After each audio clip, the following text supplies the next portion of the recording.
Автобус келди. Азыр базага түшүрүп алдык. 2 чаны.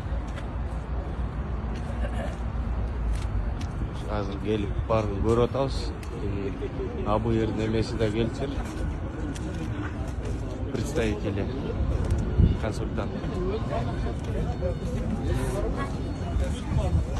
Автобус электро. Бул жагы мындай жабык. Бул жерде уже планшеттер менен барды. Автобустун артында. Бул электробустар айдоочуларды окутуу жана даярдоо, ошондой эле жаңы транспорттук технологияларды көрсөтүү үчүн арналган. Электробустарды киргизүү долбоору Бишкектеги экологиялык таза коомдук транспортты өнүктүрүүдөгү маанилүү кадам болуп саналат жана жүргүнчү ташуучулардын сапатын жогорулатууга багытталган.